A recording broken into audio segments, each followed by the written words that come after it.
প্রভু হে রব্বুল আলামিন, আমি কি জবাব দিব? ওই মহিলা তো সত্যি বলেছে, ঠিকই বলেছে। দুনিয়াতে এমন কোন মা নাই যে তার নিজ হাতে তার সন্তানকে আগুনের চুলার মধ্যে দিবে। আর তুমি রহমানুর রহিম, মা বাবার চেয়ে কোটি কোটি গুণ বেশি দয়ালু হইয়া কি করে তোমার গুনাহগার বান্দাকে তুমি জাহান্নামের চুলায় দিবে? তখন মহান আল্লাহ রাব্বুল আলামিন হযরত জিবরাইল আলাইহিস সালাম বলেন, জিবরাইল আমার বন্ধুর কানে কানে তুমি বলে দাও, প্রশ্ন যত কঠিন হোক না কেন উত্তর তত সোজা। তুমি জানায় দাও, যারা আমি আল্লাহর গোলাম হবে, যারা আমি আল্লাহর ইবাদত করবে, আমি আল্লাহ কখনো আমার ওই সমস্ত বান্দা বান্দিকে আমি আল্লাহ কখনো জাহান্নামের চুলায় দিব না। যারা আল্লাহর ইবাদত করবে, যারা আল্লাহর হুকুম আদেশ নিষেধ যেগুলা মানবে, মহান আল্লাহ তাদেরকে কখনো জাহান্নামের চুলার মধ্যে দিবে না। সুবহানাল্লাহ। আল্লাহ রাব্বুল আলামিন এমন দয়ালু, এমন মেহেরবান আল্লাহ, তার বান্দাকে আল্লাহ কেমন মায়া করেন, কেমন মহব্বত করেন। জাহান্নামের মধ্যে একেবারে কয়লা হয়ে গেছে, আর কোনো কিছুই নাই, জ্বলে পুড়ে ছাই হয়ে গেছে। ঠিক কিনা? জ্বলে পুড়ে ছাই হয়ে গেছে। সর্বশেষ যেই জাহান্নামীটা থাকবে, তাকে যখন জাহান্নামের বাহিরে এরকম ভাবে একটা বৃক্ষের নিচে তাকে রাখা হবে, রাখার পরে তখন ওই বান্দাকে মহান আল্লাহ রাব্বুল আলামিন কেমন দয়ালু, তখন বলবে, বান্দারে তোমার কি কোনো কিছু চাওয়ার আছে?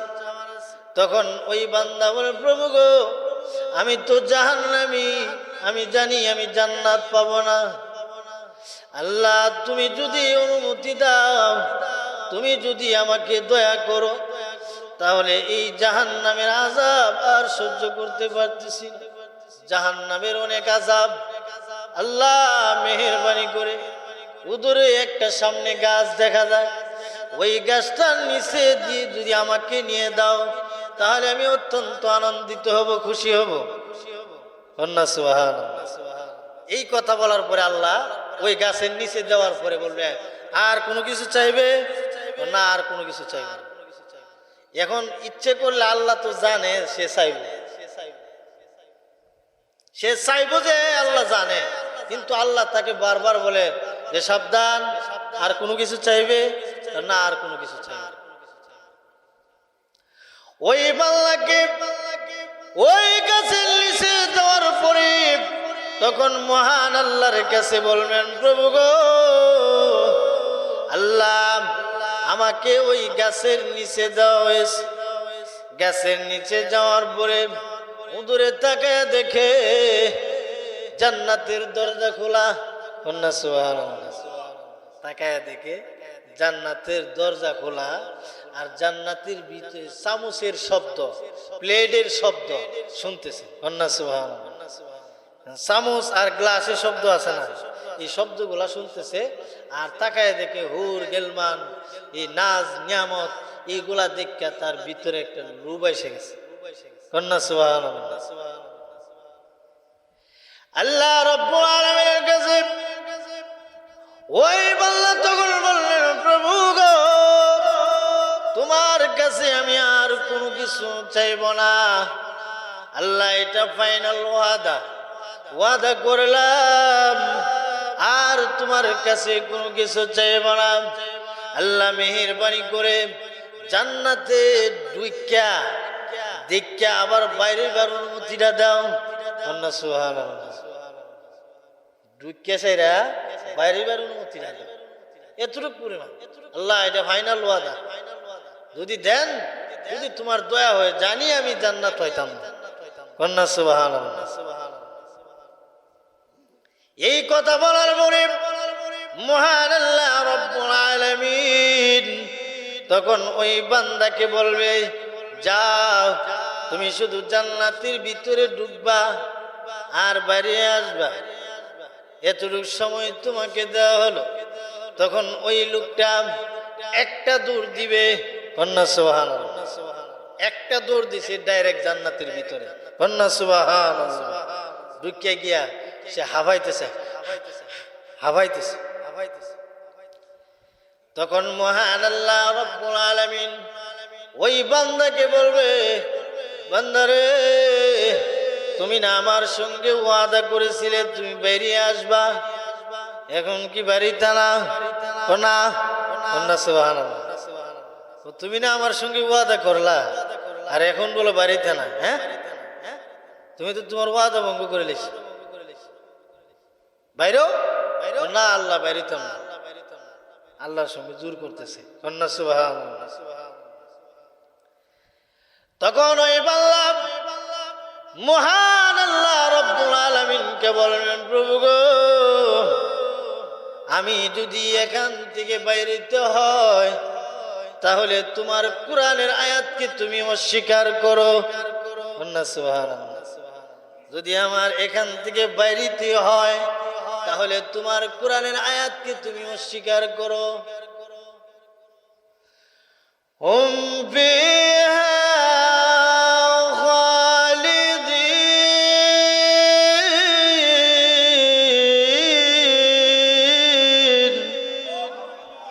অনন্তকাল এই জান্নাতের ভিতরে যারা ঢুকবে, আল্লাহ কোরআনে কি বলছেন?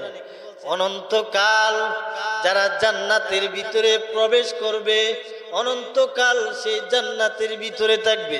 আল্লাহ তুমি তো কোরআনের মধ্যে বলেছো জান্নাতের ভিতরে যারা প্রবেশ করে ফেলবে আর বাহির হতে হবে না, আল্লাহ তুমি তো বলছো। তখন মহান আল্লাহ বলেন, বান্দারে যাও, আমি আল্লাহ তোমার সমস্ত অপরাধ ক্ষমা করে আমি আল্লাহ তোমাকে জান্নাতের মালিক বানায় দিয়েছি। চিন্তা করছেন নি ব্যাপারটা? মহান আল্লাহ রব্বুল আলামিন বলেন, আমি সমস্ত মানুষদেরকে এরকম ভাবে আমি মহব্বত করি, মায়া করি। আমি যেরকম ভাবে কোনো মানুষ কোনো বেঈমান কাফের জন্য এই কথা বলতে না পারে, আল্লাহ শুধু ইমানদারদেরকে খাওয়ায় আর বেঈমান কাফের যারা তাদেরকে খাওয়ায় না, ঠিক কিনা? বেঈমান কাফের যারা এদেরকে আল্লাহ খাওয়াইতেছে না, নিয়ামত দিতেছে।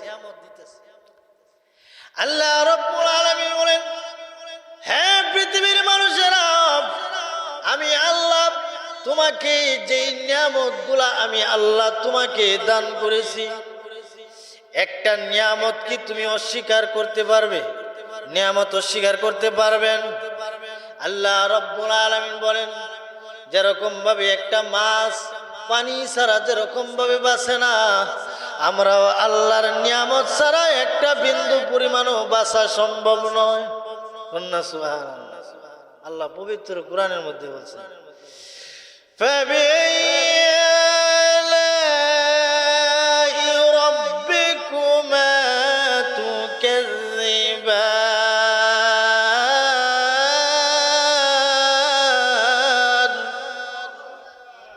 মহান আল্লাহ রাব্বুল আলামিন এই আয়াতটা কিন্তু বারবার উল্লেখ করেছেন, ঠিক কিনা?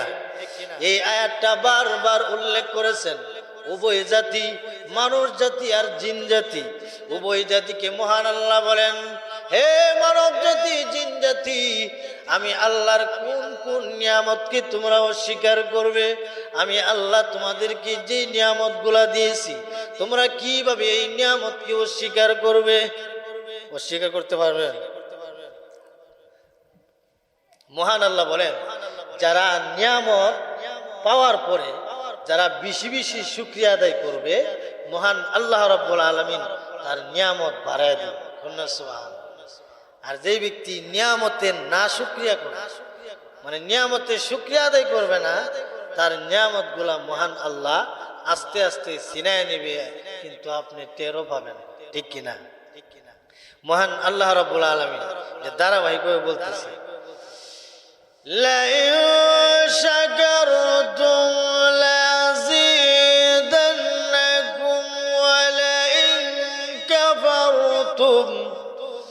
ولئن كفرتم إن عذابي لشديد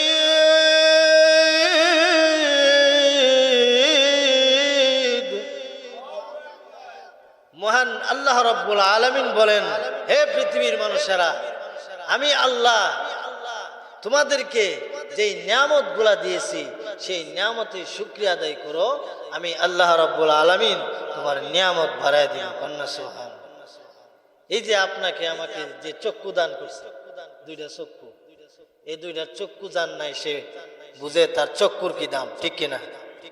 এই যে জিহ্বা দান করছে, এই জিহ্বা নামের কম্পিউটার আল্লাহ আমাদেরকে দান করছেন।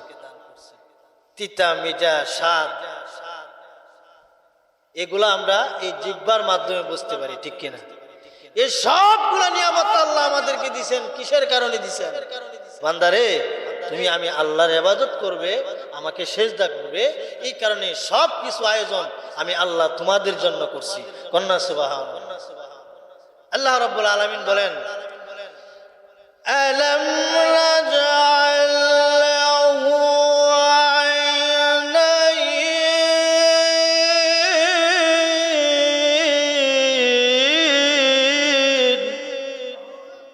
আল্লাহ বলেন, বান্দারে, আমি আল্লাহ কি তোমাকে দুইটা চক্ষু দান করি না? না চক্ষু বসে দান করছে? মহান আল্লাহ দুইটা চক্ষু দান করছে। ওয়ালিসানা ওয়া শাফাতাইন।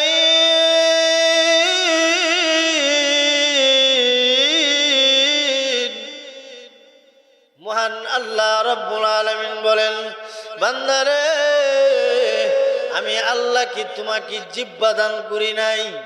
এই জিহ্বা দিয়া আপনি স্বাদ অস্বাদ এগুলা আপনি বুঝতে পারেন, তিতা মিঠা এইগুলা আপনি বুঝতে পারেন। এই জিহ্বা নামের কম্পিউটার আল্লাহ আপনাকে আমাকে দান করেছেন। দুনিয়াতে যত মেশিন আবিষ্কার করা হয়েছে, দুনিয়াতে যত যন্ত্র আবিষ্কার হয়েছে, যখন আপনি ডাক্তারের কাছে যখন আপনার বডিকে চেক আপ করেন, পরীক্ষা করেন, রিপোর্ট আসতে কিন্তু অনেক সময় লাগে, অনেক রেট হয়, ঠিক কিনা? রিপোর্ট আসতে 2 ঘন্টা, 3 ঘন্টা, 1 ঘন্টা, আবার একদিনও লাগে, ঠিক কিনা? এমন দেরি হয়। কিন্তু মহান আল্লাহ রাব্বুল আলামিন বলেন, বান্দারে, আমি আল্লাহ তোমাকে যে জিহ্বা নামের কম্পিউটার দিছি, এটার মধ্যে লবণ যদি মুখের মধ্যে দেন সেই লবণের মতোই লাগবে, ঠিক কিনা? যদি মিষ্টি দেন জিহ্বার মধ্যে মিষ্টি লাগবে। কন্যা সুবহানাল্লাহ। জাল দিলে জিহ্বার মধ্যে জালই লাগবে। এই জিহ্বা নামের কম্পিউটার সাথে সাথে রেজাল্ট দিয়ে দেয়। কন্যা সুবহানাল্লাহ। সাথে সাথে রেজাল্ট পেয়ে যান, ঠিক কিনা? আল্লাহ রাব্বুল আলামিন বলেন, আরে পৃথিবীর মানুষেরা, আমি আল্লাহ রাব্বুল আলামিন তোমাদেরকে এতগুলা নিয়ামত দিয়েছি। বান্দারে, তুমি কোন নিমুখারামে তুমি আমি আল্লাহকে ছেড়ে তুমি অন্য জায়গায় চলে যাও, আমি আল্লাহর ইবাদত না করে তুমি বিভিন্ন বাবার দরবারে দৌড়াও, বিভিন্ন গুনাহের কাজে লিপ্ত হয়ে যাও, তুমি শিরিক করো, কুফরি করো, বিভিন্ন গুনাহের কাজ করো। হে বান্দা, তোমাকে আমি দয়াময় আল্লাহ থেকে তোমাকে কিসে বুলায়া দিল? আমি দয়াময় আল্লাহ থেকে তোমাকে কিসে বুলায়া দিল? মহান আল্লাহ পবিত্র কোরআনের মধ্যে উল্লেখ করেছেন। কন্যা সুবহানাল্লাহ। ধারাবাহিক বইয়ে বলতেছি, ঠিক কিনা? ইয়া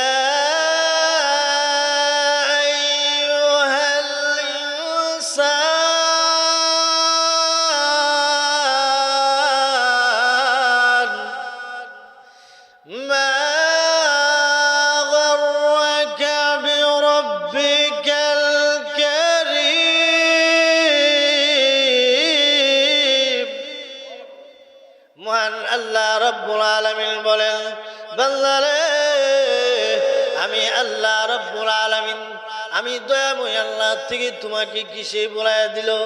রে বান্দা, আমি আল্লাহ তোমাকে সন্তান দিয়েছি, আমি আল্লাহ তোমাকে সবগুলা নিয়ামত আমি আল্লাহ তোমাকে দান করেছি। এরে বললাম কোন নিমুখারামে তুমি আমি আল্লাহর ইবাদত না করে তুমি কিরকম ভাবে ফজরের সময় তুমি ঘুমায়া থাকো। মুয়াজ্জিন যখন বলে আসসালাতু খায়রুম মিনান নাওম, ঘুম থেকে নামাজ বলো, কিন্তু সে বলে যে না না নামাজ থেকে ঘুম ভালো, ঠিক কিনা? আল্লাহ বলতেছেন ঘুম থেকে নামাজ ভালো, আর সে পায়ে মাথায় লেপ দিয়া শরীরের মধ্যে চাদর দিয়া বলে না নামাজ থেকে ঘুম বালা, ঠিক কিনা? এই কথা বলে না? আল্লাহ রাব্বুল আলামিন বলেন রে বান্দা, কিভাবে তুমি আমি আল্লাহকে অস্বীকার করো, কিভাবে তুমি আমি আল্লাহর নাফরমানি করো। এরে বান্দা সাবধান হয়ে যাও, এখনো সময় আছে। আমি আল্লাহ রাব্বুল আলামিনের ধরা কিন্তু অত্যন্ত কঠোর, ঠিক কিনা? মহান আল্লাহ রাব্বুল আলামিন বলেন সেদিন কিন্তু শক্তভাবে ধরবো, ঠিক কিনা? আল্লাহ যেদিন ধরবে আমাদেরকে ধরার মতো ধরবে। আল্লাহ এর আগ পর্যন্ত, মরণের আগ পর্যন্ত মহান আল্লাহ রাব্বুল আলামিন আমাদেরকে সুযোগ দেয়, এর ভিতরে নি তওবা করে আমি আল্লাহর কাছে ক্ষমা চাই। যখন কিরামান কাতিবিন দুইজন ফেরেশতা কাদের মধ্যে থাকে, এরকম ভাবে নেকি বুদি লিখতে থাকে, তখন আপনি ফজরের নামাজ পড়লেন না, তখন এরকম ভাবে ফেরেশতারা কিন্তু সাথে সাথে গুনাহ লেখে না। সাথে সাথে কিন্তু গুনাহ লেখে না, অপেক্ষা করে লেখতো চা কিনা। আল্লাহ বলে সাবধান, অপেক্ষা করো। সে যদি জুহর রক্ত আসে, কন্যা সুবহান, জুহর রক্ত যখন বান্দা আসলো না, জুহরের নামাজও পড়ল না, তখন গুনাহ লিখতে চায়, কিন্তু বলেন রে ফেরেশতারা সাবধান, আমার বান্দার গুনাহ লিখবে না। কেননা সে যদি আসরের রক্ত যদি সে আসে, যদি তওবা করে, আমি আল্লাহ জিন্দেগির গুনাহ মাফ করে দিব। কন্যা সুবহানাল্লাহ। কিন্তু আমরা মানুষ, মহান আল্লাহ রাব্বুল আলামিন আমাদেরকে এত বড় নিয়ামত দিয়েছেন, সেই নিয়ামতগুলা ভক্ষণ করার পরেও আমরা কিন্তু আল্লাহর সাথে নাফরমানি করতেছি, ঠিক কিনা? আমরা যে অপরাধ করি, যে গুনাহ করতেছি, আল্লাহ যদি ইচ্ছা করে, হ্যাঁ অনেক সময় আমরা বিভিন্ন গুনাহের কাজ করি, গোপনীয় ভাবে গুনাহের কাজ করি, জিনা করি, ব্যভিচার করি। যদি আল্লাহ গায়েবে আওয়াজ দিত তাহলে গুনাহ করার সুযোগ আছে? যে সময় জিনা করতে গেছে যদি আওয়াজ হইত জুতা মোজা ফালায় দূর দিল, গুনাহ করার সুযোগ হইত। যে সময় নামাজ না হইরা ঘুমাইছে, জিরা নামাজ না হইরা ঘুমাইছে, যদি ফেরেশতারা রাতের বেলা জোড়া যারা সব খোয়া থুয়া লাগতো, ছুড়ায় থুয়া লাগতো, যে ঘুম থেকে উঠে জোড়া যারা সব ছুটাই লিছে,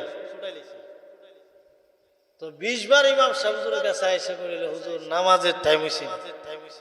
কিন্তু আল্লাহ আমাদেরকে কি দয়া করছেন, আমরা এত গুনাহের কাজ করি, এত অপরাধ করি, কিন্তু তারপরেও আল্লাহ আমাদের উপরে গজব দেয় না, আযাব দেয় না। কিসের কারণে? একমাত্র আমাদের নবীর খাতিরে। কন্যা সুবহানাল্লাহ। আমাদের নবী, বিশ্ব নবী রাহমাতুল লিল আলামিন আমাদের জন্য দোয়া করে গেছেন। আল্লাহ সমস্ত নবীরা তাদের দোয়া প্রয়োগ করে ফেলেছে, ঠিক কিনা? আমাদের নবী সেই কিয়ামতের কঠিন ময়দানে উম্মতের জন্য সেই দোয়া প্রয়োগ করবেন এবং বলেছেন আল্লাহ, নবীজি বিদায় হওয়ার সময় নবীজি আল্লাহর কাছে বলছেন, আল্লাহ আমি যখন বিদায় হয়ে যাব তখন আমার উম্মতের হাল, আমার উম্মতের গার্জিয়ান কে হবে, আমার উম্মতের দায়িত্ব কে নেবে? তখন মহান আল্লাহ আমাদের নবীকে বলেন, ওগো নবীজি আপনি চিন্তা করবেন না, পেরেশান হবেন না, আপনি বিদায় হওয়ার পরে আপনার উম্মতের জিম্মাদার আমি স্বয়ং আল্লাহ। কন্যা সুবহান। আপনি বিদায় হওয়ার পরে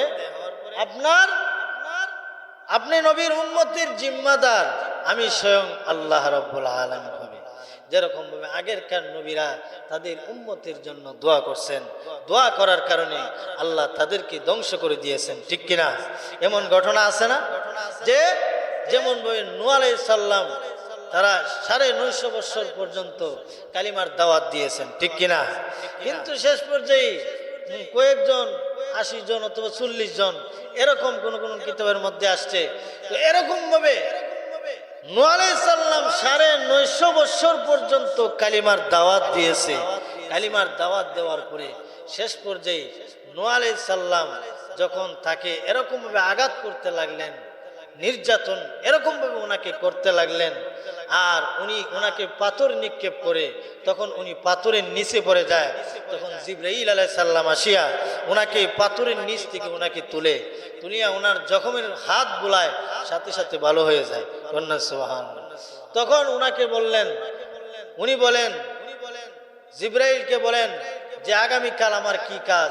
আগামীকাল আপনার একই দাওয়াত। কন্যা সুবহানাল্লাহ। ওনাকে এরকম ভাবে নির্যাতন করতে লাগলেন। নূহ আলাইহিস সালাম উনি একদিন এক জায়গার মধ্যে বসে রইলেন, বাবা ছোট্ট একটা শিশুকে নিয়ে যাইতেছে। এমনি ওই ছোট্ট শিশুটা বাবাকে ডাক দেন, আব্বু এই লোকটাকে। তখন বলে ওই লোকটা হলো নূহ আলাইহিস সালাম। ওনাকে লোকেরা পাথর মারে, পাথর দিয়ে ঢিল দেয়। তখন ওই ছোট্ট বাচ্চারা বলেন, ওগো আব্বা আমাকে ছেড়ে দেন, আমি ওই লোকটাকে একটা পাথর দিয়ে ঢিল দিয়ে আসি। এই কথা বলার পরে নূহ আলাইহিস সালামের অন্তরে দারুণ আঘাত লেগে গেল। প্রভু গো, 950 বছর পর্যন্ত কালিমার দাওয়াত দিলাম, নির্যাতন সহ্য করলাম, আঘাত সহ্য করলাম, কিন্তু এত কষ্ট লাগে নাই। আল্লাহ এই ছোট্ট বাচ্চা কি করে বুঝলো আমাকে পাথর মারতে হয়? আল্লাহ এতে প্রমাণিত হয়ে গেছে এই জাতি আমার দাওয়াত গ্রহণ করবে না। এই সমাজ ভাঙতে হবে, নতুন আর একটা সমাজ গড়তে হবে। এইভাবে দোয়া করার পরে মহান আল্লাহ রব্বুল আলামিন হযরত নূহ আলাইহিস সালামের দোয়া কবুল করেছে। তো নূহ আলাইহিস সালামের দোয়া আল্লাহ কেন কবুল করলেন? নূহ আলাইহিস সালাম উনি নবী হওয়ার কারণে আল্লাহ ওনার দোয়াকে কবুল করেছেন, ঠিক কিনা? ঠিক কিনা? কেননা নূহ আলাইহিস সালামকে মহান আল্লাহ রাব্বুল আলামিন এটা বোঝানোর জন্য নূহ আলাইহিস সালামকে বললেন, রে নূহ পয়গম্বর, তুমি নিজের হাতে দিয়ে কিছু মাটির পাতিলা বানাও। নূহ আলাইহিস সালাম যখন নিজের হাতে মাটির পাতিলাগুলা বানাইতে লাগলেন, নিজে শ্রম দিলেন, কুয়াশার পানি যেন, বৃষ্টির পানি যেন না ভিজে উনি সুন্দর করে ঘুরে ডাইকা রাখে, কোনো কিছু যেন নষ্ট না হয়। নূহ আলাইহিস সালাম এরকম এক জায়গার মধ্যে উঁচু করে যখন এরকম মাটির পাতিলা গুলা রেখে দিলেন, তখন অনেকগুলা মাটির পাতিলা বানানোর পরে তখন নূহ আলাইহিস সালামকে মহান আল্লাহ বলেন, নূহ পয়গম্বর এবার তুমি এইগুলা একটা একটা করে বাইরে ভাঙ্গো। তখন নূহ আলাইহিস সালাম বলেন, প্রভু গো, বড় শখ করে বানাইছি, নিজের হাতে অনেক কষ্ট করে বানাইছি, এইগুলা ভাঙতে আল্লাহ মায়া লাগে, দয়া লাগে। মহান আল্লাহ রব্বুল আলামিন বলেন, এরে নূহ পয়গম্বর, তুমি যখন আমি আল্লাহর কাছে বলছিলে এই জাতিকে ধ্বংস করার জন্য, কিন্তু তুমি নবী হওয়ার জন্য আমি আল্লাহ তোমার দোয়া কবুল করেছি। রে নূহ পয়গম্বর, তোমার ওই মাটির পাতিলাগুলা ভাঙতে গিয়ে তারা কি কথা বলেছে? না গো প্রভু, তারা কথা বলতে পারে নাই। তারা বাঁচাও বাঁচাও বইলা তারা কি শব্দ করেছে? না গো প্রভু, তারা বাঁচাও বাঁচাও করে শব্দ করে নাই। রে নূহ পয়গম্বর, তুমি নবী হওয়ার কারণে আমি আল্লাহ তোমার দোয়া কবুল করেছি। আমি আল্লাহ যে সমস্ত বান্দাকে আমি ধ্বংস করেছি তারা কিন্তু আমি আল্লাহকে ডাক দিছে, আল্লাহ বাঁচাও আল্লাহ বাঁচাও, তারা কিন্তু আমাকে ডাক দিয়েছে। কিন্তু তুমি নবী হওয়ার কারণে আমি আল্লাহ, তুমি নবীর দোয়া কবুল করে আমি আল্লাহ তাদেরকে ধ্বংস করে দিয়েছি। ঠিক কিনা?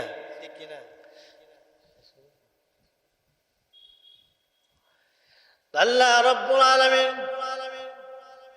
আমাদের নবী বিশ্ব নবী রাহমাতুল লিল আলামিনকে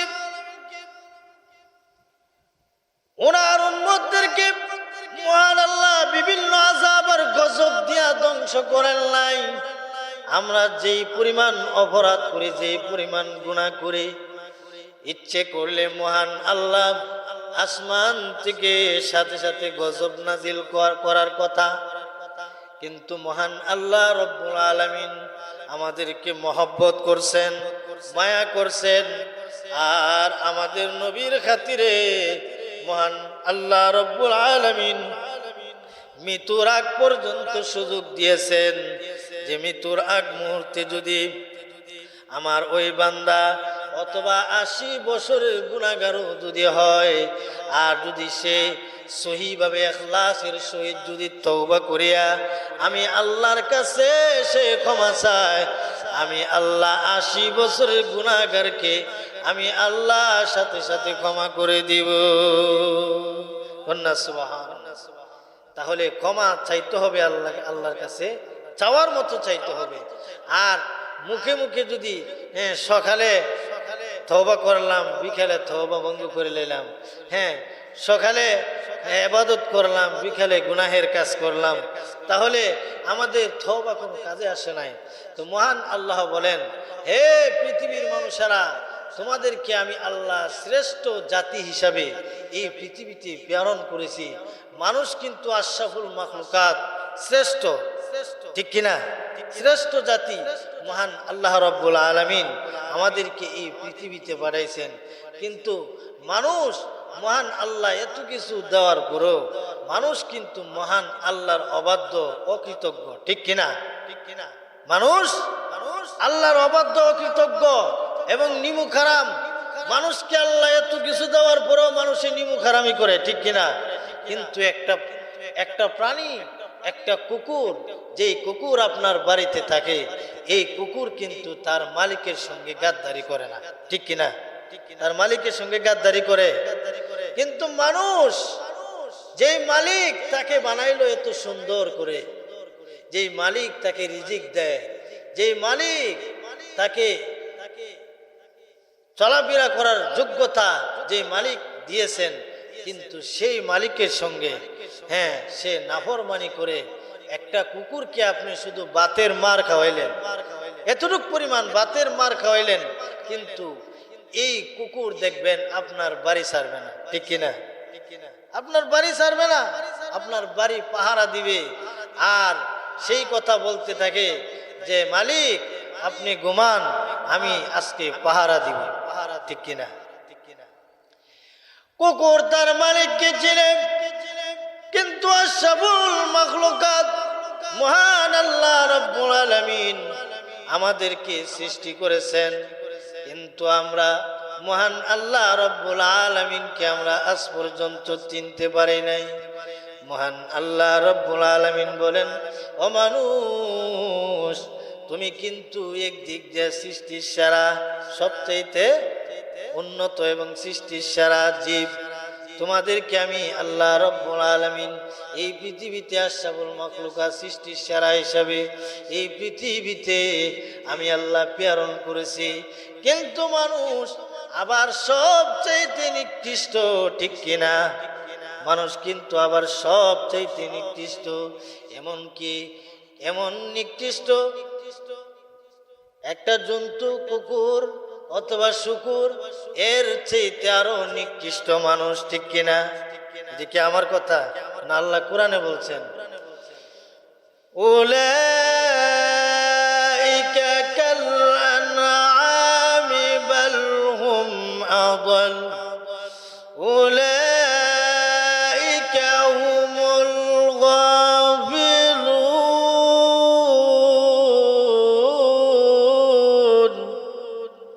মহান আল্লাহ রাব্বুল আলামিন বলেন, তুমি কুকুরের চেয়েও শুকুরের চেয়েও আরো নিকৃষ্ট। তাহলে মহান আল্লাহ রাব্বুল আলামিন আমাদেরকে অনেক সুন্দর করে, অনেক শখ করে আল্লাহ আমাদেরকে বানাইছেন। উদ্দেশ্য হলো, রে বান্দা, তুমি আমি আল্লাহর ইবাদত করবে, ইবাদতের জন্য আমি আল্লাহ তোমাদেরকে বানাইছি। এখন যেই কাজের জন্য বান্দাকে বানানো হয়েছে, সেই কাজ যদি না হয় তাহলে শান্তি আসবে না অশান্তি আসবে? যে কাজের জন্য বানাইছে,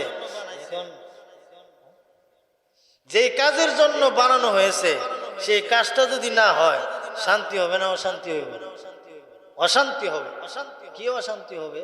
এখন মনে করেন এই মাইক যেটার লেগে বানানো হয়েছে, মনে করেন এই মাইক বক্তার আওয়াজ দূরে পৌঁছায় দেয়, ঠিক কিনা? এখন যদি এই মাইক যদি আওয়াজ না দেয় তাহলে একটা বিশৃঙ্খলা দেখা দিবে কিনা? লোকেরা, কিছু লোকেরা বলবে এবার মাইক কোন থেকে আনছে, মাইক কিন্তু আওয়াজ নাই। আরেকবার না মাইক ভালো, আরেকজনে বাধা দিতে চাই বেড়া জি আনছে এখন চলক। এই তিনজনের মধ্যে ধাক্কাধাক্কি করতে করতে শেষ পর্যায়ে মারামারি হয়ে গেছে। ধাক্কাধাক্কি করতে করতে পরে প্যান্ডেল ভাঙ্গা, কি এর ওয়াজ, কিসের কারণে? যেই কাজের জন্য মাইক বানানো হয়েছে সে কাজটা হয়েছে না, এই কারণে অশান্তির কারণ, ঠিক কিনা? তো মহান আল্লাহ রাব্বুল আলামিন বলেন, তোমাদেরকে আমি যেই কাজের জন্য বানাইলাম, যে কাজের জন্য আমি পৃথিবী বানাইলাম, সেই কাজটা কিন্তু হইতেছে না। এই কারণে সারা বিশ্বে আজকে অশান্তির কারণ, ঠিক কিনা? সারা বিশ্বে অশান্তির কারণ। আল্লাহ বলেন, যতক্ষণ পর্যন্ত তোমরা আমি আল্লাহর গোলামি না করবে, যতক্ষণ পর্যন্ত তোমরা ঈমান এবং আমল এই দুইটা তোমরা সঠিকভাবে না আদায় করবে, ততক্ষণ পর্যন্ত তোমাদের মধ্যে শান্তি আসবে না। এমনকি তোমাদের দাম দিন দিন কমতে থাকবে। যে পেঁয়াজ রসুনের দাম বেশি থাকবে কিন্তু তোমার কোনো মূল্য থাকবে না। তুমি পথে ঘাটে, হ্যাঁ রাস্তা ঘাটে তুমি জবাই হবে, তুমি যে কোনো জায়গার মধ্যে তুমি হত্যা হয়ে যাবে, কিন্তু তোমার মূল্য থাকবে না। কিন্তু পেঁয়াজ রসুন এইগুলার মূল্য বেড়ে যাবে, তেলের মূল্য বেড়ে যাবে, কিন্তু আপনি আমার মূল্য কমে যাবে, ঠিক কিনা? ঠিক কিনা? কিসের কারণে? একটাই কারণ, একটাই ঘাটতি, যে আমাদের ঈমান এবং নেক আমল। এটার কারণেই আমরা মুসলমান আজকে ইহুদি খ্রিস্টানদের খাতে আমরা আজকে মায়ের খাইতেছি, ঠিক কিনা? ঠিক কিনা? আল্লাহ রাব্বুল আলামিন বলেন, আমি তোমাদেরকে সবগুলা নিয়ামত দিয়েছি বান্দা, এক একটা নিয়ামত আমি আল্লাহ তোমাকে দিয়েছি। একটা নিয়ামতের তুমি না শুকরিয়া আদায় করতে পারো না, কেননা প্রত্যেকটা নিয়ামতে শুকরিয়া আদায় করা, যে আল্লাহ আমাকে যেই নিয়ামত গুলা দিয়েছে ওই নিয়ামত গুলার শুকরিয়া যদি আদায় করে, তাহলে মহান আল্লাহ রাব্বুল আলামিন আপনি আমার নিয়ামত গুলা আল্লাহ দিন দিন বাড়ায়া দিবে। কন্যা সুবহানাল্লাহ।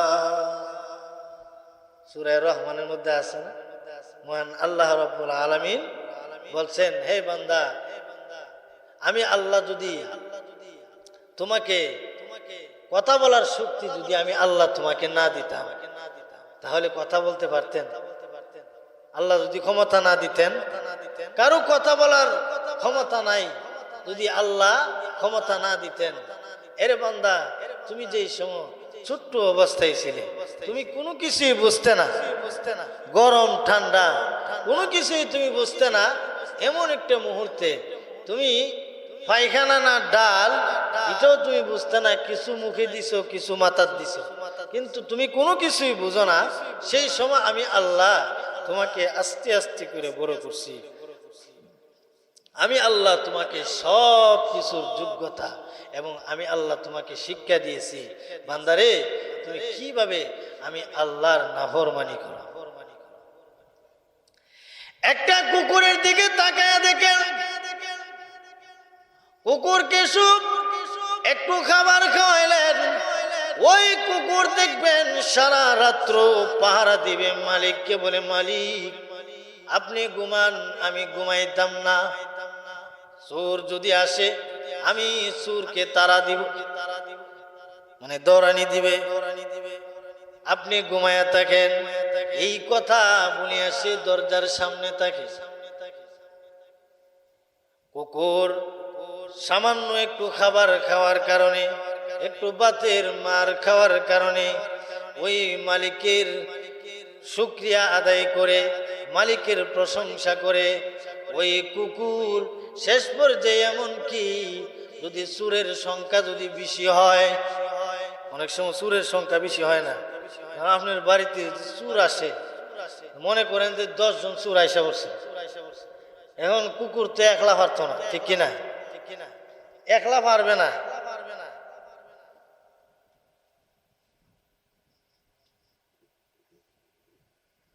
একলা পারবে না।